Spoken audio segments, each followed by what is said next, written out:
Hello. Today we get to start reading in the book of Leviticus, starting with chapter 1. The Lord called Moses and spoke to him from the tent of meeting, saying, "Speak to the people of Israel and say to them, when any one of you brings an offering to the Lord, you shall bring your offering of livestock from the herd or from the flock. If his offering is a burnt offering from the herd, he shall offer a male without blemish. He shall bring it to the entrance of the tent of meeting, that he may be accepted before the Lord. He may lay his hand on the head of the burnt offering, and it shall be accepted for him, and make atonement for him. Then he shall kill the bull before the Lord, and Aaron's sons, the priests, shall bring the blood and throw the blood against the sides of the altar that is at the entrance of the tent of meeting.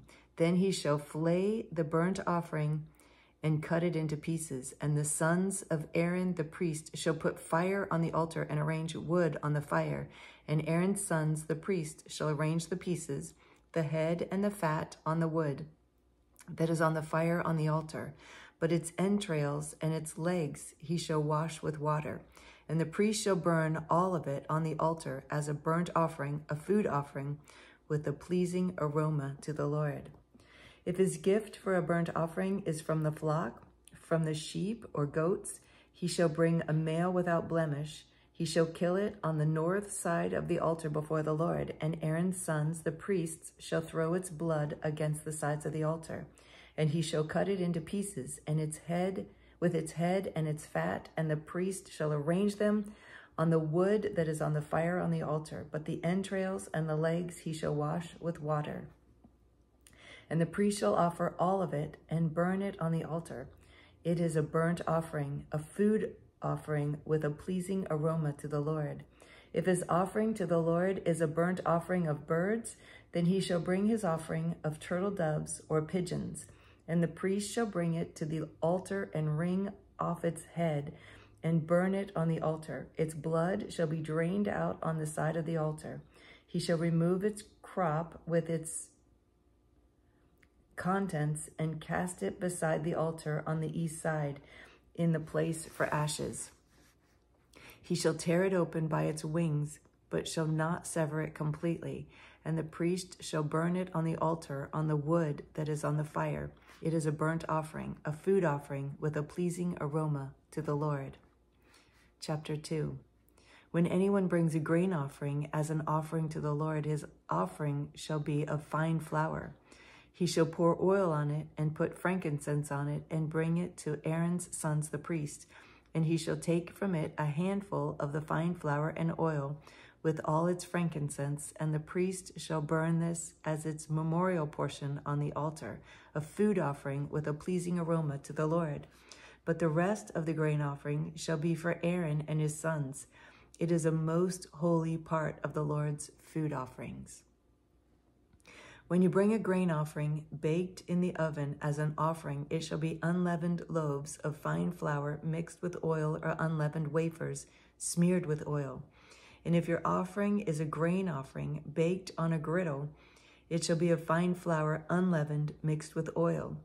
You shall break it in pieces and pour oil on it. It is a grain offering. And if your offering is a grain offering cooked in a pan, it shall be made of fine flour with oil. And you shall bring the grain offering that is made of these things to the Lord. And when it is presented to the priest, he shall bring it to the altar. And the priest shall take from the grain offering its memorial portion and burn this on the altar, a food offering with a pleasing aroma to the Lord. But the rest of the grain offering shall be for Aaron and his sons. It is most holy. It is a most holy part of the Lord's food offerings. No grain offering that you bring to the Lord shall be made with leaven, for you shall burn no leaven nor any honey as a food offering to the Lord.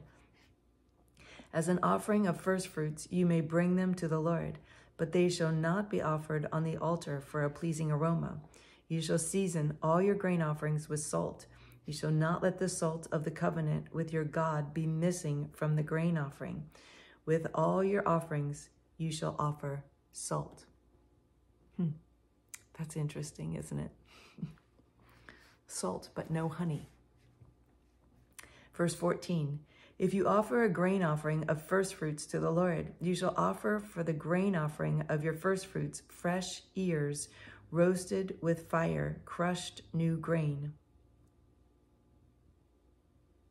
And you shall put oil on it and lay frankincense on it in its grain offering. And the priest shall burn as its memorial portion some of the crushed grain and some of the oil with all its frankincense.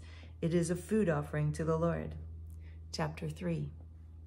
If his offering is a sacrifice of peace offering, if he offers an animal from the herd, male or female, he shall offer it without blemish before the Lord. And he shall lay his hand on the head of his offering and kill it at the entrance of the tent of meeting. And Aaron's sons, the priests, shall throw the blood against the sides of the altar. And from the sacrifice of the peace offering, as a food offering to the Lord, he shall offer the fat covering the entrails and all the fat that is on the entrails, and the 2 kidneys with the fat that is on them at the loins, and the long lobe of the liver that he shall remove with the kidneys. Then Aaron's sons shall burn it on the altar on top of the burnt offering, which is on the wood on the fire. It is a food offering with a pleasing aroma to the Lord. If his offering for a sacrifice of peace offering to the Lord is an animal from the flock, male or female, he shall offer it without blemish. If he offers a lamb for his offering, then he shall offer it before the Lord, lay his hand on the head of the offering, and kill it in front of the tent of meeting. And Aaron's sons shall throw its blood against the sides of the altar. Then from the sacrifice of the peace offering he shall offer as a food offering to the Lord its fat. He shall remove the whole fat tail, cut off close to the backbone, and the fat that covers the entrails, and all the fat that is on the entrails, and the 2 kidneys with the fat that is on them is at the loins, and the long lobe of the liver that he shall remove with the kidneys. And the priest shall burn it on the altar as a food offering to the Lord. If his offering is a goat, then he shall offer it before the Lord, and lay his hand on its head, and kill it in front of the tent of meeting. And the sons of Aaron shall throw its blood against the sides of the altar. Then he shall offer from it, as his offering for the food offering to the Lord, the fat covering the entrails, and all the fat that is on the entrails, and the 2 kidneys, and the fat that is on them at the loins, and the long lobe of the liver that he shall remove with the kidneys. And the priest shall burn them on the altar as a food offering with a pleasing aroma. All fat is the Lord's. It shall be a statute forever throughout your generations in all your dwelling places, that you eat neither fat nor blood. Wow, that's a short one. Today is a short one, and tomorrow is a marathon long one. So be ready tomorrow. But today is short. But this is a little difficult part to read. For me, it is. And I so appreciate you meeting with me to read it with me, because I don't know if I would finish it if I wasn't reading it with you. And so I'm so grateful for your meeting with me to read, and your time and your commitment to reading through the Bible in a year. And I look forward to meeting with you again tomorrow and continuing reading in Leviticus. I love you so much. Bye.